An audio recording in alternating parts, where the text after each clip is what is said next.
చంద్రబాబు నాయుడు గారికి పవన్ కళ్యాణ్ గారికి నాకు తెలిసి జీవితంలో మనస్పర్ధలు రావు. ఇవన్నీ మీడియాలో వచ్చే వార్తలు. లేదంటే పవన్ కళ్యాణ్ ఏమైనా అలిగినట్టుగా వరకు నటిస్తే కొన్ని 4 రోజులు స్లోగా ఉంటే మళ్ళీ ఏదైనా పిలిపించి సూట్ కేసు ఇచ్చినాక వస్తాడు, అంతే తప్ప. ఆయనకి హెల్త్ బాగాలేదని చెప్పి నడునొప్పి, తీవ్ర నడునొప్పి, మొన్న 2 days మళ్ళీ అటు ఇటు స్పిరిచువల్ గా 2 days వచ్చారు. నాకు కూడా నడువు నొప్పి ఉంది ఇప్పుడు ప్రజెంట్ మీతో మాట్లాడుతుంటే. నేను మీతో మాట్లాడటానికి ఏం ప్రాబ్లం, ఫోన్లో మాట్లాడటానికి ఇంకేం ప్రాబ్లం, మీ దగ్గరకు వచ్చి మాట్లాడటానికంటే ఇంకా ఇబ్బంది. కానీ నాకు నడుము నొప్పి ఉంది. నడుము నొప్పి వస్తే ముఖ్యమంత్రి ఫోన్ చేస్తే మాట్లాడరా? ఓ ముఖ్యమంత్రి ఫోన్ చేస్తే ఓ మంత్రి, అంటే ఉప ముఖ్యమంత్రి అంటే అది డమ్మీ అనుకోండి, అదేం రాజ్యాంగబద్ధ పదవి కాదు. ఓ మంత్రి ఫోన్ ఎత్తలేదు, కనీసం కాల్ బ్యాక్ రాలేదని చంద్రబాబు నాయుడు గారు చెప్పారు అని అంటే వాడు చంద్రబాబు నాయుడు గారు ఘోర అవమానం. ఇది లేదు అంటే చంద్రబాబు నాయుడు గారు పవన్ కళ్యాణ్ని డౌన్ చేయడం కోసం ఊరికి ఆ వార్త చెప్పాడు. అంటే తన రోడ్డు ఎంత పొగరో నేను చేసిన ఎత్తలేదని చెప్పి వాళ్ళ దగ్గర ఇంక ఎక్కేయడానికి అని చెప్పి ఉండాలి. మరి అదే జరిగింది తెల్లారి. ఇది 10వ తారీఖు జరిగింది, 11వ తారీఖు పత్రికల్లో వచ్చింది. 12వ తారీఖు 11 జరిగింది, 12వ తారీఖు పత్రికల్లో వచ్చింది ఫిబ్రవరి నెలలో. 13వ తారీఖు ఆయన టూర్కి వెళ్ళిపోయాడు. ఏది వాళ్ళ రెండో భార్య కొడుకుని అఖిరానందం తీసుకొని, రెండో భార్య కొడుకు అఖిరానందం తీసుకొని ఆయన పుణ్యక్షేత్రాలు టూర్కి వెళ్ళాడు. నడువు నొప్పున్నాడు, పుణ్యక్షేత్రాలు టూర్కి ఎట్టెళ్తాడు నువ్వు చెప్పు. అది నెల జ్వరం ఎందుకు వస్తుందో పవన్ కళ్యాణ్కి అర్థం కాదు. మనిషి అన్నాళ్ళకి ఎప్పుడో వస్తుంది, 6 నెలలకు సంవత్సరానికి రావచ్చు.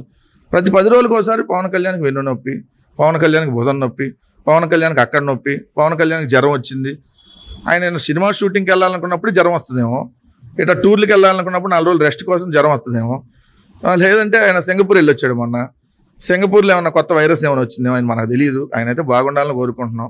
రాజకీయంగా మాకు ఎన్నైనా ఉన్నా ఆయన ఆరోగ్యంగా ఉండాలి.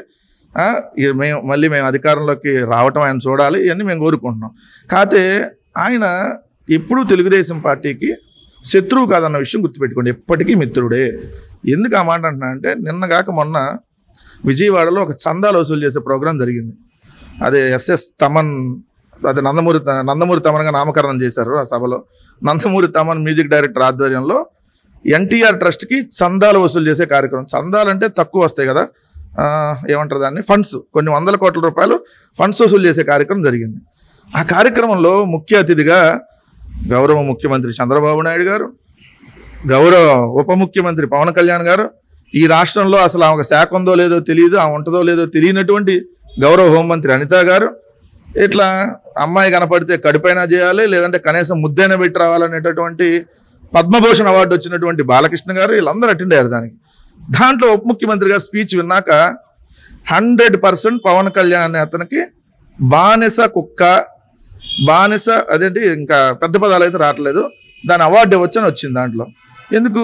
ఆయన మొన్నటిదాకా చంద్రబాబు నాయుడు గారి ఇంటికే కాపలా కాస్తాడు, చంద్రబాబు నాయుడు గారు ఒక్కరికే కాపలా కాస్తాడు, ఆయన చంద్రబాబు నాయుడు గారు కోసమే పనిచేస్తాడని అందరూ అనుకున్నారు. ఇప్పుడు దానికి మించి ఆ స్పీచ్లో ఆయన మాట్లాడింది, మేడం భువనేశ్వర్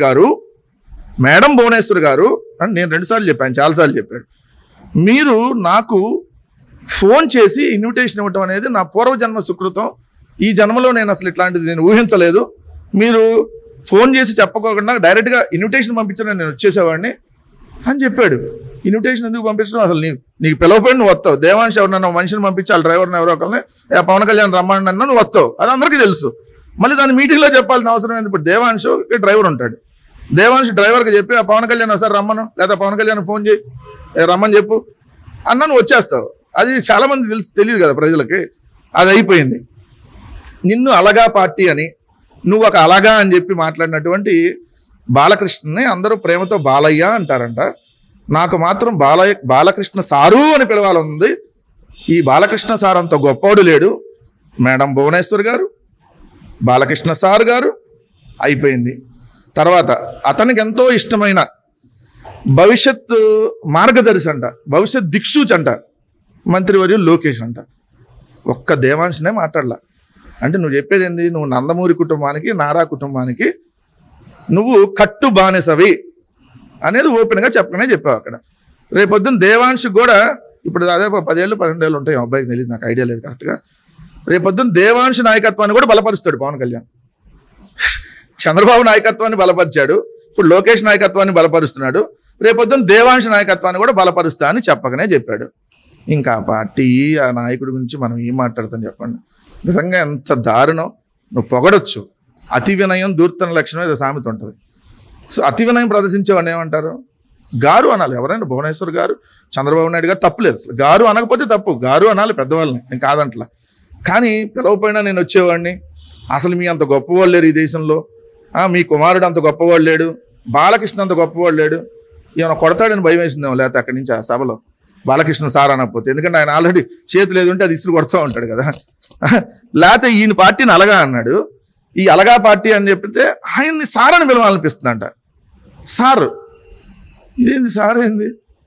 ఆయనేమో నీ క్యాబినెట్లో అదే మీ మంత్రివర్గంలో మీ కూటమిలో ఒక ఎమ్మెల్యే, నువ్వేమో ఉప ముఖ్యమంత్రివి, ఆయన సార్ అని పిలవాలనిపిస్తుందంట. మాట్లాడితే పద్మభూషణ్ ఇచ్చారు. దేనికి ఇచ్చారు పద్మభూషణం? ఏది ఆయన అని చెప్పిన మాటలకు ఇచ్చారా? పద్మభూషణ్ బాలకృష్ణ గారు అని పిలుస్తాడంట. ఈ భజన కోసం మాకెందుకు ఈ భజన? శుభ్రంగా ఇంట్లోకి వెళ్ళి ఆ కాళ్ళకి సాష్టాంగ నమస్కారాలు పెట్టి వాళ్ళు సోఫాలో కూర్చుంటే నువ్వు కింద కూర్చొని ఆ భజన ఏదో అక్కడ చేసుకో. ఈ పబ్లిక్ మీటింగ్లో ఒక ఉప ముఖ్యమంత్రి హోదాలో వచ్చి ఈ కబుర్లు మాకెందుకు? సో ఎన్ని రకాలుగా ఈ మీడియాలో వార్తలు వచ్చినా, మోడీ ఓ పక్కన చేయి పట్టుకుని గట్టిగా పక్కకు లాక్కెళ్ళినా మోడీని తోసుకొని మరి చంద్రబాబు నాయుడు వైపే ఉంటాడు. పవన్ కళ్యాణ్ ఎక్కడికి పోడు. పవన్ కళ్యాణ్ జీవితం అంతా నందమూరి కుటుంబానికి, నారా కుటుంబానికి, తెలుగుదేశం పార్టీకి అంకితం. సో ఏదన్నా విడిపోయినట్టు ఒకవేళ అన్నా కూడా అది నట్టనే తప్ప ఏముండదు. మనమేం కంగారు పడాల్సిన పని లేదు. సో ఇది వెంకటరెడ్డి గారి కామెంట్స్. చూస్తున్నామండి మహానగర్.